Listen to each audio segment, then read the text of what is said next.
Para po sa pagbubulay-bulay ng salita ng Panginoon sa umagang ito, atin pong buksan ang ating mga Biblia sa Aklat ng Lucas, chapter 6. At tayo'y bumasa mula sa verse 27 hanggang 36, ngunit ang focus lamang ng pag-aaral natin sa umagang ito is yung verse 36.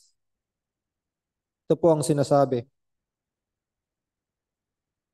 But I say to you who hear, love your enemies, do good to those who hate you, bless those who curse you, and pray for those who spitefully use you. To him who strikes you on the one cheek, offer the other also. And from him who takes away your cloak, do not withhold your tunic either. Give to everyone who asks of you, and from him who takes away your goods, do not ask them back. And just as you want men to do to you, you also do to them likewise. But if you love those who love you, what credit is that to you? For even sinners love those who love them. And if you do good to those who do good to you, what credit is that to you? For even sinners do the same. And if you lend to those from whom you hope to receive back, what credit is that to you? For even sinners lend to sinners to receive as much back. But love your enemies, do good and lend, hoping for nothing in return, and your reward will be great. And you will be sons of the Most High, for he is kind to the thankful and evil. Therefore, be merciful, just as your Father is merciful. Pagpalain nawa tayo sa pagbubulay-bulay ng salita ng ating Panginoong Diyos. So, kung atin pong matatandaan yung last words of the Apostle Paul na atin pong pinag-aralan in our last study to the letter to the Colossians, nagpo-focus po siya sa grace. And this, as I prepared the message, I find it necessary to preach a topic about mercy dahil it is grace of God is parallel to His mercy. God's mercy goes along with His grace. Like other attributes sa ng ating Panginoong Diyos, those functions all at the same time and in the same harmony. Hindi lamang po yung grace and mercy ang nagpa-function in harmony, but all the other attributes of God like His justice. The scripture has much to say sa pagtuturo po sa atin on the character of God's mercy. At isa pong marka ng pagiging true Christian is being merciful. Ito po yung pagpapakita ng kindness and goodness to others who do wrong to us. So tayo po bilang mga tao, general, at bilang mga mananampalataya din, we are beneficiaries of this magnificent character of God's mercy. So, kaya dito tinuturuan tayo ng ating Panginoong Diyos, the words of our Lord Jesus teach us to imitate this character as He possessed it. Sinasabi po sa ating verse 36 ng ating pong binasa, therefore be merciful, just as your Father is merciful. So, dito po, mayroon po tayong dalawang punto na pag-aaralan sa umagang ito, pagbubulay-bulayan. Una is yung Jesus teaching to be merciful. At ang ikalawa naman is God's exemplification of being merciful. Tayo po muna ay manalangin at humingi ng tulong sa ating Panginoong Diyos. Panginoon, o aming Diyos, muli kami po'y dumudulog sa iyo, sa iyong mabiyayang awa at kabag. Nawa Panginoon, tulungan mo po kami sa amin pong pagbubulay-bulay ng iyong salita. Ipaunawa mo po ito sa amin, O Diyos. Wala po kami sapat na pangunawa upang tanggapin ang lahat ng ito kung hindi po sa pamamagitan lamang ng iyong Espiritu. Tulungan mo po kami, O Diyos, upang matanggap namin muli ang karunungan na nagmumula sa iyo at maging pagpapala ang lahat ng iyong salita sa amin pong mga buhay. At nawa, Panginoon, tulungan mo po kami to exercise all the commands na ipinag-uutos mo sa amin for your glory. In Jesus' name, amen. Una, Jesus teaching to be merciful. Sinabi niya, be merciful. Be merciful. So, there's a command for us to be merciful. The mercy of God has its spring in His divine goodness. Nag-uugat ang pagiging mahabagin ng ating Panginoong Diyos dahil sa natural na kabutihan ng ating Panginoong Diyos. Ito yung nagpapahayag na kung saan ang ating Panginoong Diyos, He has the readiness or the inclination of God to relieve the misery of fallen creatures like us. Ito yung kahandaan ng ating Panginoong Diyos na iparanas sa kanyang mga tao ang relief sa ating pinagdadaan ng mga misery. Kaya nga, ang ating Panginoong Hesus ay nagtuturo sa kanyang mga disipulo on how to perform this character. At atin pong tignan ang ilan sa mga pagtuturo ng ating Panginoong Diyos patungkol dito to be merciful. Una, to love your enemies. To love your enemies. Hindi po natural or incomprehensible po ang command na ito sa mga tao, natural na tao, because people naturally are vengeful or vengeance is a virtue of an unbeliever or sa mga natural na tao. So, ginagawa nila, they lash out at those who wrong them. Sa mga taong nagkakasala sa kanila, walang pakundangan ang pagbibigay ng paghihiganti. So, makikita natin ito sa buhay ng mga Jewish people at the time of our Lord Jesus Christ, na kung saan nagiging vengeful and full of hatred sila sa ibang mga tao whom they consider their enemies. So, kaiba ito sa tinuturo ng ating Panginoong Hesukristo na kung saan we should be merciful. The Jewish people on that day are hateful and vengeful to their enemy. So, hateful to their enemies was elevated as status of spiritual virtue. Tinitingnan nila ang kanilang sarili na matuwid kung kanilang itinuturing or kinamumuhian ang kanilang mga kaaway. They are intolerant, they are loveless, and they are condemning towards their enemies. Kaya ang turo ng ating Panginoong Hesukristo patungkol dito sa love your enemies as a sign of being merciful is incomprehensible sa mga tao sa kanyang panahon. At even this time, hindi po madali, nearly impossible po itong command na ito to love your enemies in a natural state of a man. Being hatred of one's enemies ay kontra po or opposite sa kung ano ang itinuturo ng banal na kasulatan. Gaya na lamang ng pagtuturo sa aklat ng Deuteronomy, verse 32. Chapter 32, verse 35. Ito po ang sinasabi.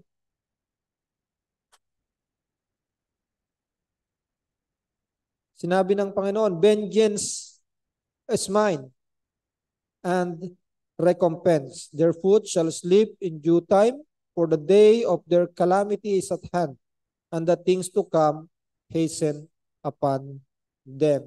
So, ito po ay opposite sa pagtuturo ng hating your enemy na sinasabi ng banal na kasulatan na ang paghihiganti ay at sa ating Panginoong Diyos. So, instead of seeking revenge, Proverbs 25:21 commands us to, ito po ang sinasabi sa Proverbs 25 verse 21, if your enemy is hungry, give him food to eat, pertaining to his enemy. And if he is thirsty, give him water to drink. So yan po ang command ng banal na kasulatan patungkol sa pagtrato sa enemy. So we are not inherently loving. Yan po ang katotohanan sa ating mga tao, sa ating mga buhay. We are not inherently loving and merciful. Dahil sa ating corruption, dahil sa ating mga pagiging makasalanan, hindi po likas sa atin ang maging merciful. But hindi rin po likas sa atin ang maging loving. Kundi ang natural po sa atin bilang mga makasalanan ay we are hateful and mapaghiganti. Susunod po na pagtuturo ng ating Panginoong Hesus is do good to those who hate you. Do good to those who hate you. Sinasabi dito, Christ's disciples are too good to those who hate them. Do good to those who hate them. Anong klaseng good na sinasabi dito? This describes the basic good that will benefit one's enemy.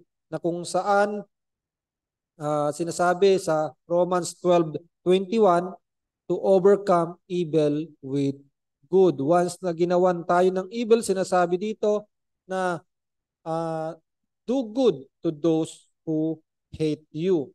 At kung ang mananampalataya, when believers face hatred, they are to respond by seeking the welfare of those who hate them.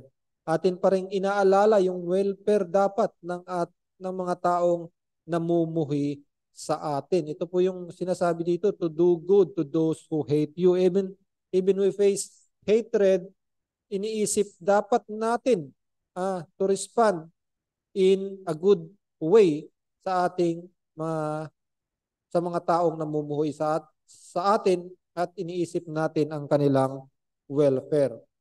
Another thing is bless those who curse you. Bless those who curse you. To say good things in response to their evil words. Napakahirap po ng command na ito, no? Na kung saan kinurse ka, but in response, you will say good things sa taong nagka-curse sa iyo, nagsasalita ng mga evil words towards you. So, Christ's followers were cursed and ostracized in an unofficial way, just as Jesus has warned would happen. Sa Matthew 10:35, they were in an unofficial way, they were ostracized. Kagaya na lamang ng binanggit ng ating Panginoong Hesukristo. Matthew 10 verse 35.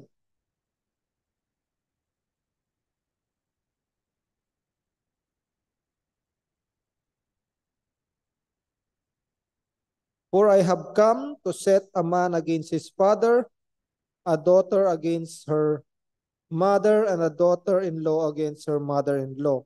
And a man's enemies will be those of his own household.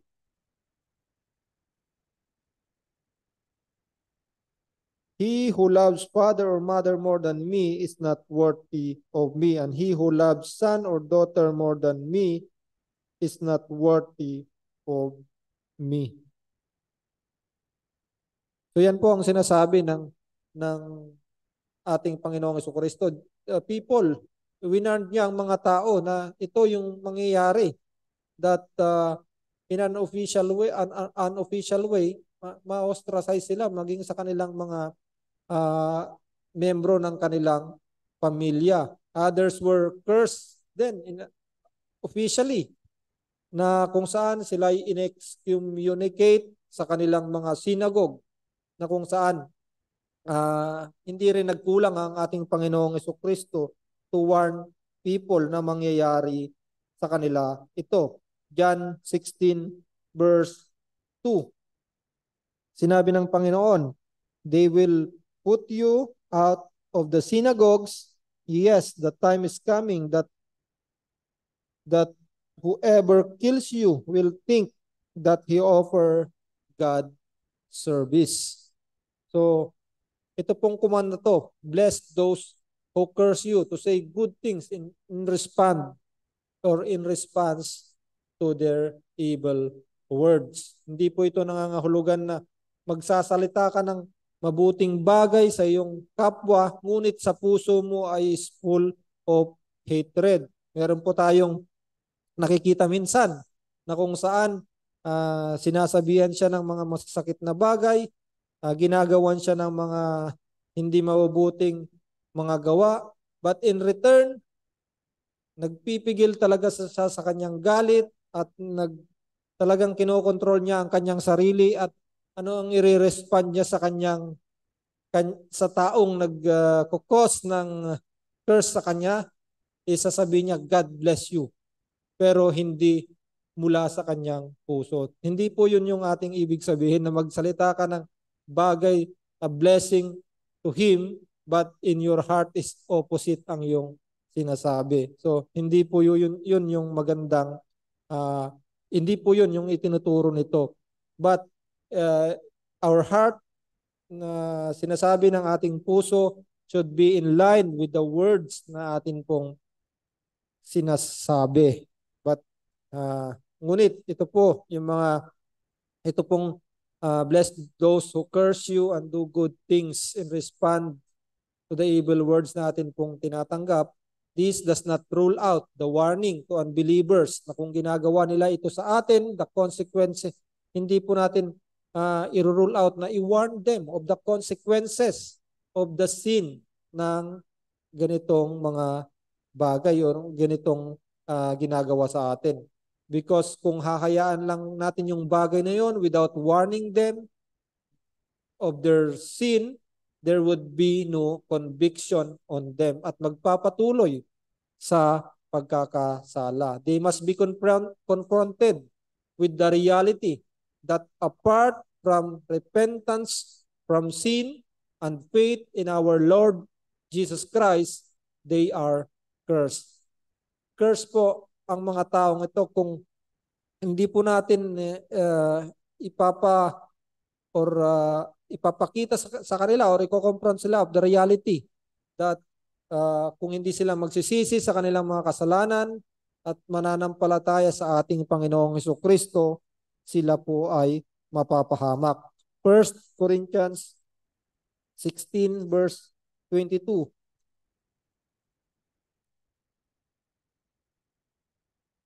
If anyone does not love the Lord Jesus Christ, let him be accursed.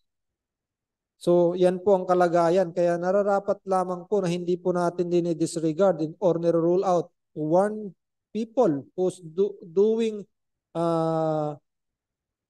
or cursing us, na hindi po natin tatanggalin yung warning or pagsasabi sa kanila ng consequences of their sin for them to be convicted upang madala po sila into repentance of sin and faith in our Lord Jesus Christ. Another thing, pray for those who mistreat you.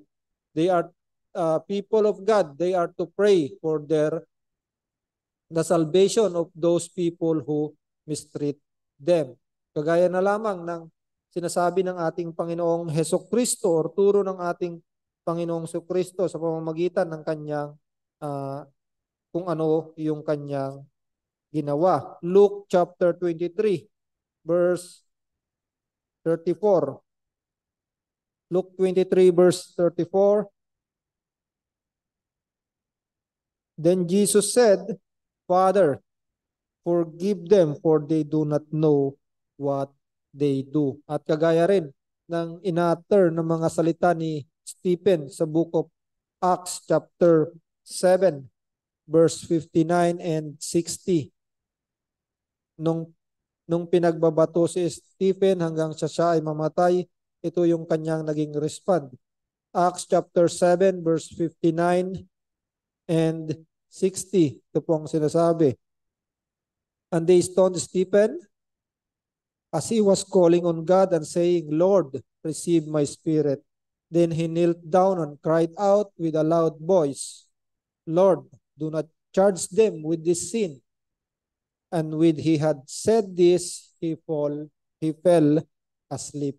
So yan po ang respond kung paano tayo mistreat ng mga tao around us. We should pray for them, for their welfare, for their salvation mainly.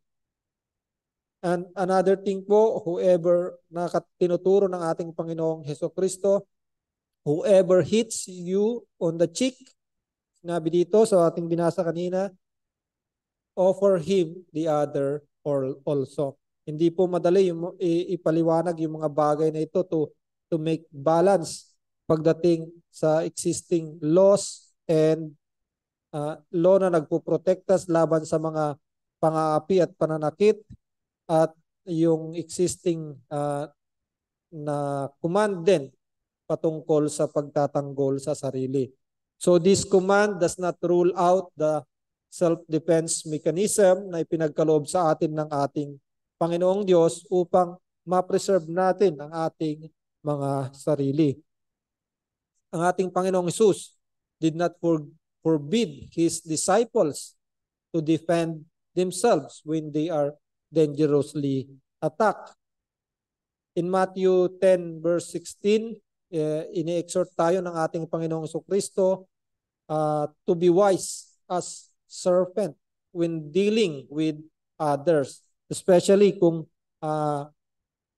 people are doing harm to us. Yung paggamit po ng self-defense is for self-preservation. It is for self-preservation at upang i-neutralize or pigilan ang someone na gumagawa o nag-inflict ng mas malalapang mga harm laban sa atin or laban sa mga kapwa-tao. So ito po yung purpose of self-defense is for self-preservation and for neutralizing someone from doing or inflicting more harm. So this command also does not contradict the text regarding punishment of criminals. Hindi po ito nagko-contradict sa command ng banal na kasulatan patungkol sa pagpapunish ng criminal and even the pagtatanggol sa sarili. Exodus chapter 22 verses 1 to 4. If a man steals an ox or a sheep and slaughters it or sells it, he shall restore 5 oxen for an ox and the 4 sheep for a sheep. If the thief is found breaking in and he is struck so that he dies, there shall be no guilt for his bloodshed.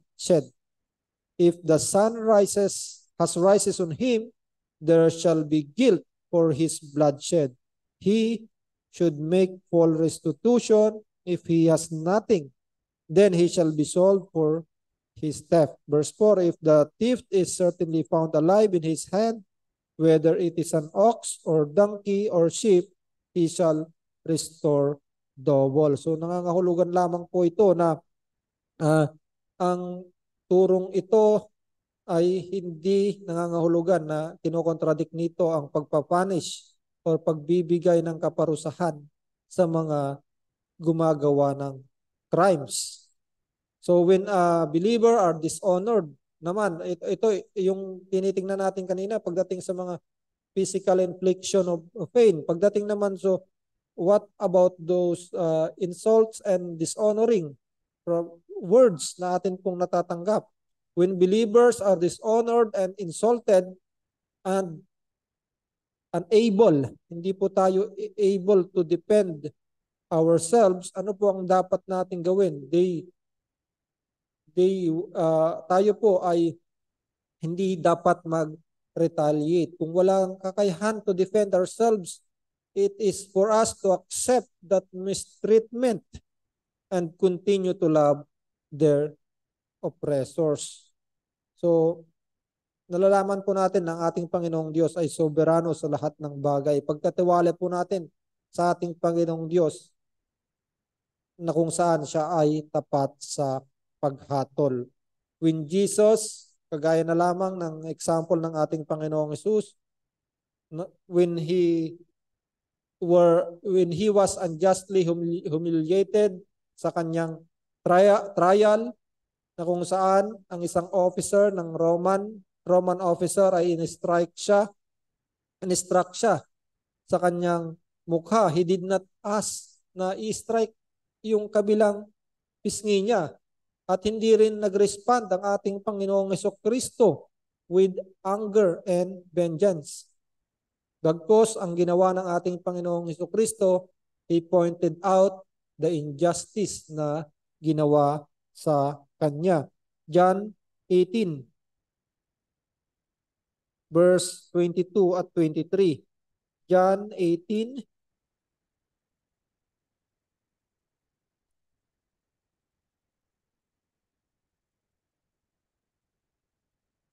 John 18:22 and 23, sinasabi dito, and when he had said these things, one of the officers who stood by struck Jesus with the palm of his hand, saying, "Do you answer the high priest like that?" Jesus answered him, "If I have spoken evil, bear witness of the evil. But if well, why do you strike me?" So ipinakita ng ating Panginoong Jesucristo sa Roman officer yung injustice act na ginawa laban sa kanya. It is to accept hostility and ill treatment without hatred or retaliation. At tuloy pa yung mga command na ipinag-utos sa atin ng ating Panginoong Jesucristo sa ating binasang passage kanina. And kagaya na lamang sinasabi dito, whoever takes away your coat, do not withhold your shirt from him either. Give to everyone who asks of you. Whoever takes away what is yours, do not demand it back. Pero meron po tayong balance pagdating dito, no? This does not disregard or neglect the existing law of the land na kailangang maipatupad against those who are ill doers or evil doers doing the crimes. Ang kailangan lamang po natin gawin dito is being careful not to have a vengeful spirit or yung mapaghiganting attitude. Tayo pong mga makasalanan have the tendency to be vengeful and not able to exercise kung ano ang sinasabi ng banal na kasulatan sa tapat na pag-respond. Ang sinasabi po ng banal na kasulatan is an eye for an eye and a tooth for a tooth.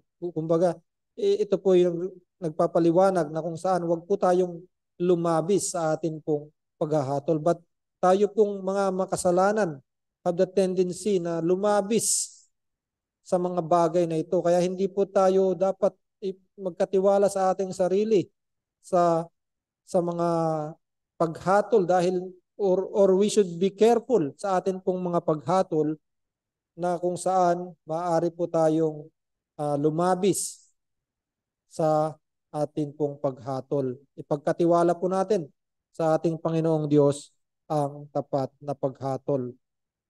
At yung existing law of the land din patungkol sa mga rights are used to protect everyone. Pinoprotektahan po tayo nito or ginagawa po nito ang pag-protect sa mga karapatan ng tao. But we must not be extreme pagdating po sa ating mga rights or demanding our rights. Let us not take advantage of the law.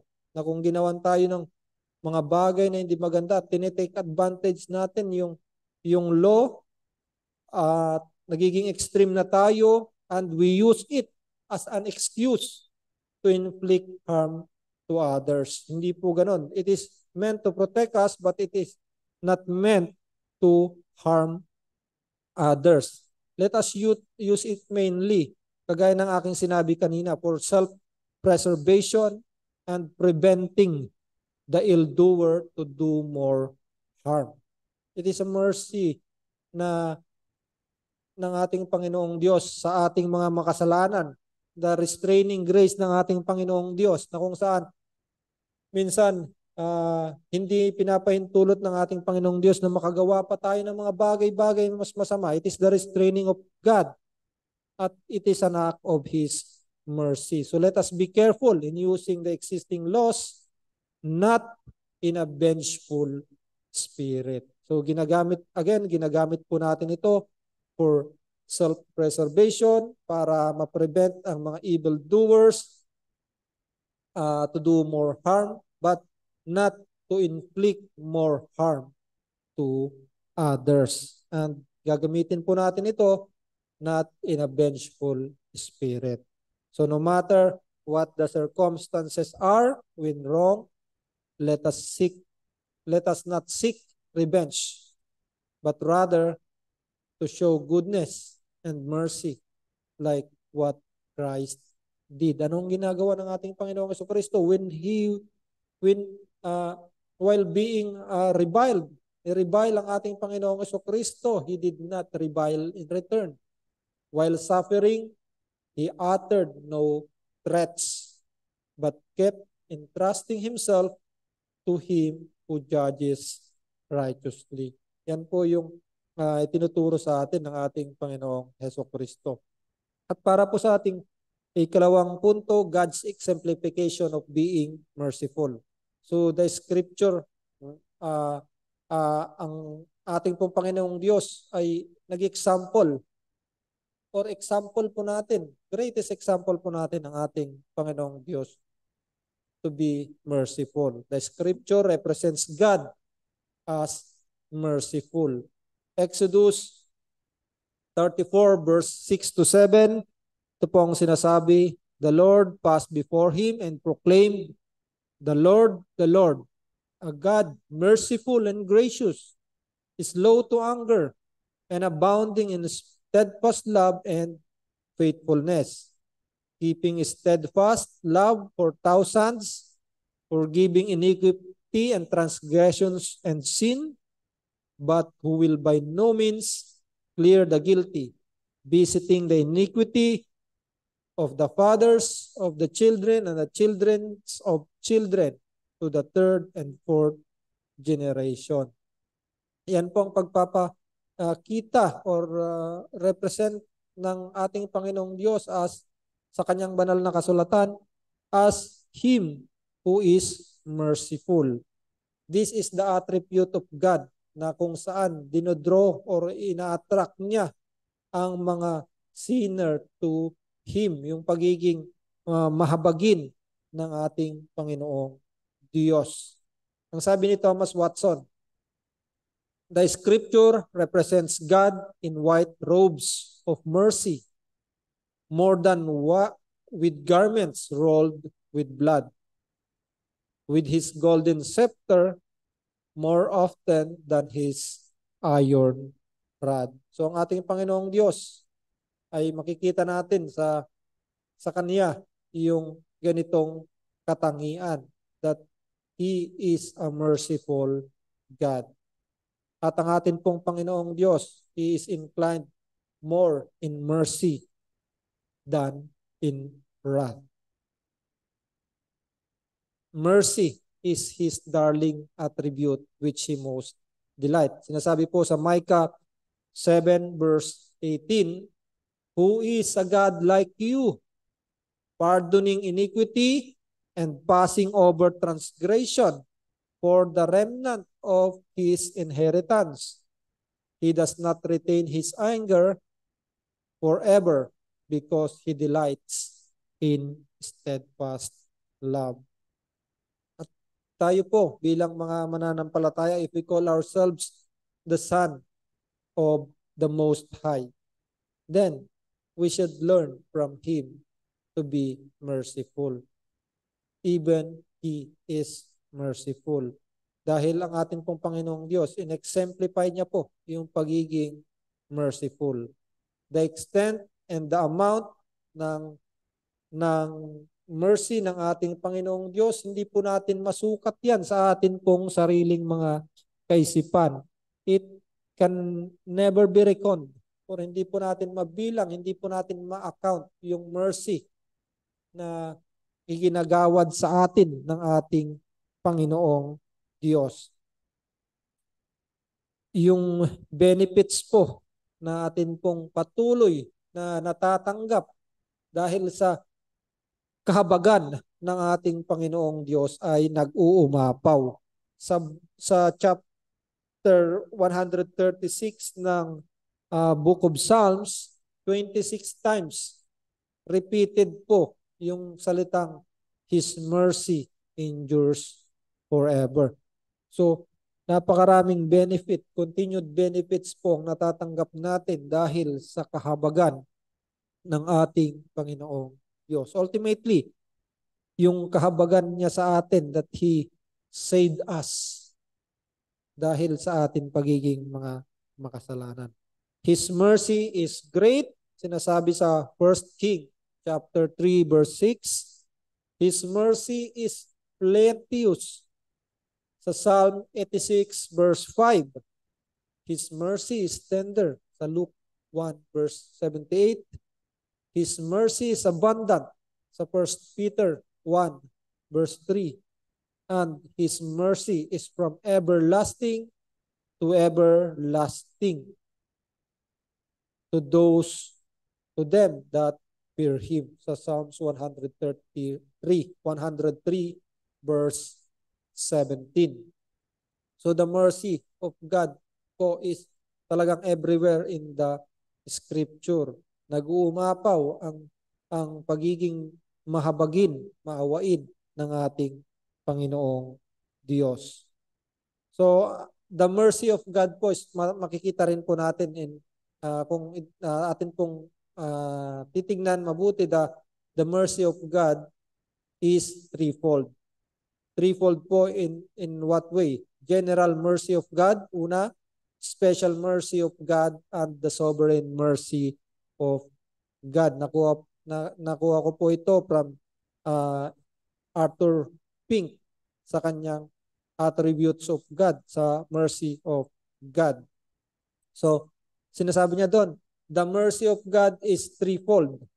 General mercy of God, special mercy of God, and the sovereign mercy of God. Yung general mercy of God is He extend His mercy not only to all men, believers and unbelievers, but also to the entire creation. Psalm 145 verse 9, sinasabi po doon, His tender mercies are over all His works. The general mercy of God, nalalanasan ng buong sanglibutan, sangkatauhan. Another is pangalawa is yung special mercy of God. It is exercised towards the children of men, helping and aiding them, notwithstanding with their sins. So itong special mercy ng ating Panginoong Diyos ay pinagkakaloob niya sa lahat ng mga children of men. To them, He bestows all the necessities of life. Nakakaranas tayo ng mabubuting bagay mula sa ating Panginoong Diyos. Matthew 5, verse 45.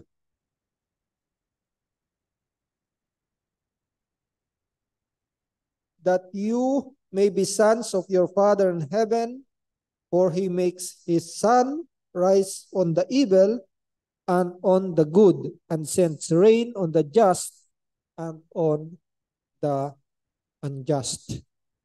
This mercy ng ating Panginoong Diyos ay nararanasan ng lahat ng tao, na kung saan sinasabi sa banal na kasulatan na ipinaparanas niya yung pagsikat ng araw sa lahat ng mga tao, mabubuti man o masasama, at yung yung ulan ay binibigay niya ganun din sa mabuti at masasama. But this mercy is temporal. Itong special mercy of God. It is confined only in this present life. It is confined only in this present life. Sa lahat ng tao, nararanasan ito, yung temporal mercy of God. There will be no mercy to them beyond the grave. Temporal lamang po itong mercy na to, itong special mercy of God. In this present life, the mercy of God ay pinapanatili yung paghatol or speedy execution of His justice. Kumbaga, piniprevent muna ng mercy ng ating Panginoong Diyos yung speedy execution of His justice. Dahil kung magpapatupad agad ng justice ang ating Panginoong Diyos, lahat tayo ay mapapahamak. It is by His mercy na kung saan hindi pa tayo napapahamak sa ating mga kalagayan, sa ating kasalukuyang buhay.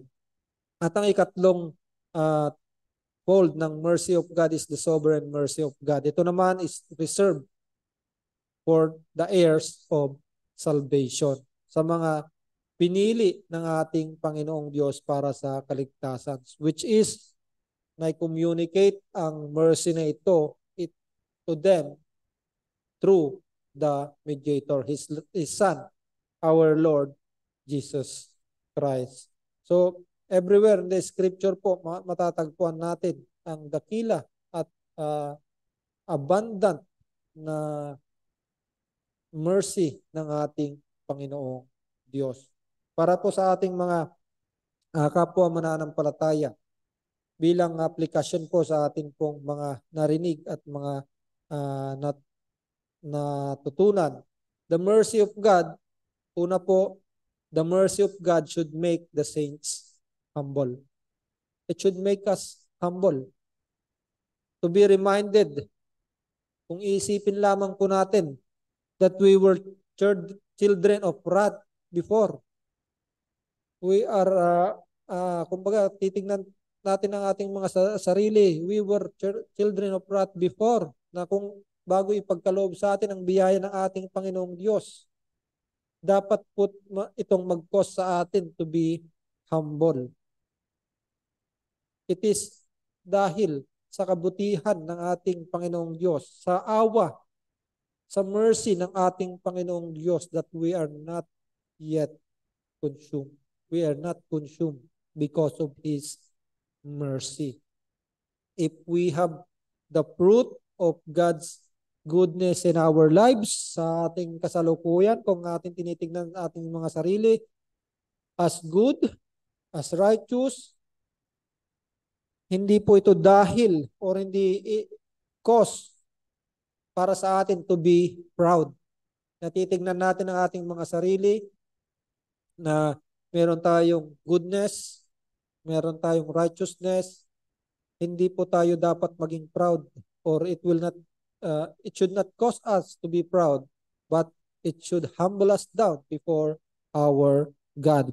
If we are righteous, that is the effect of the righteousness of God na ipinagkaloob niya sa atin at ipinaranas niya sa atin.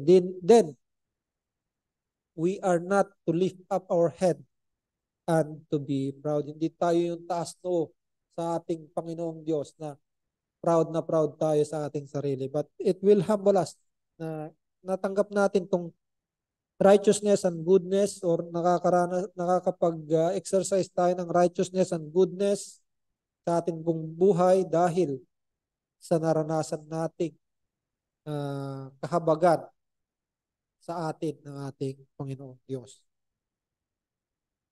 Secondly, it should also cause us to give thanks and ponder the goodness of God. Dahil sa goodness, the mercy na naranasan natin sa ating Panginoong Diyos, it should give us the gratitude patungo sa atin pong Panginoong Diyos. Sa Psalms 136 verse 1, sinasabi po doon, give thanks to the Lord, For He is good, for His mercy endures forever. Thanksgiving should be our response to the mercy of God bestowed on us. He did not give us what we deserve, but gave us what we don't deserve. Yan po ang nararanasan natin bilang mga mananampalataya. Ito po ay sa pamamagitan ng awa, ng kahabagan at biyaya ng ating Panginoong Diyos. And lastly, sa atin pong prayer, let us not look to Him, or let us look to Him and plead Him in His mercies. Hindi po tayo magre-rely sa atin pong sariling righteousness and kabaitan dahil wala po tayo nun. Hindi po nag-exercise ng mercy ang ating Panginoong Diyos dahil tayo po ay righteous, or dahil po sa ating mga merits, sa ating po mga kabutihan, dahil wala po tayo nung bagay na yon. Nagkaroon lamang po tayo nun dahil sa atin pong Panginoong Hesukristo. So we plead in our prayer to Him in His mercy. Like our Lord who ascends to heaven in glory, ganun din po dapat ang ating mga panalangin. It should also ascend to the Father of mercy in glory, pointing to our God who is the Father of mercy sa atin pong pananalangin. At para naman po sa atin pong mga kaibigan na wala pa sa ating Panginoong Jesucristo, to continually defy God and His laws and think that you are upright in His sight because you can nagka-count ka or binibilang mo na ang ating Panginoong Diyos is merciful at ikaw ay nagpapatuloy sa iyong mga kasalanan, dinedefy mo ang ating Panginoong Diyos at ang kanyang mga kautusan. It is a vain presumption po na sabihin mong hindi ka, mabuti ka or upright ka sa paningin ng Diyos dahil siya ay mahabagin. Do not think that because God is a God is a merciful God at ikaw ay nagpapatuloy pa rin sa iyong pagkakasala. Do not think na ikaw ay matuwid sa ating Panginoong Diyos at magpapatuloy ka sa pagkakasala mo, or do not think na binibigay mong panangga yung mercy ng ating Panginoong Diyos to go on sinning. God is a God of justice as well as mercy. Gaya ng aking sinabi kanina, the attribute of God's works all in harmony. Yung mercy ng ating Panginoong Diyos ay nagpa-function together with His justice. He declares that He will by no means clear the guilty. So stop your vain presumption, kaibigan, and repent of your sins. God shows mercy to the true penitent, sa mga tunay na nagsisisi, but to the impenitent, hindi po. God washes the sins of the penitent by the blood and righteousness of our Lord Jesus Christ, but to those impenitent, walang hanggang kapahamakan ang naghihintay. Lumapit ka sa ating Panginoong Diyos, sa ating Panginoong Jesucristo, who is the mercy seat of God. Nararanasan mo sa kasalukuyan yung benefit ng mercy, yung special mercy ng ating Panginoong Diyos, the provisions and help. Nararanasan mo, this is a special mercy of God. But kagaya ng ating sinabi kanina, these are temporal things. So, kaibigan, you should aim for the eternal benefit of God's mercy, not the temporal one.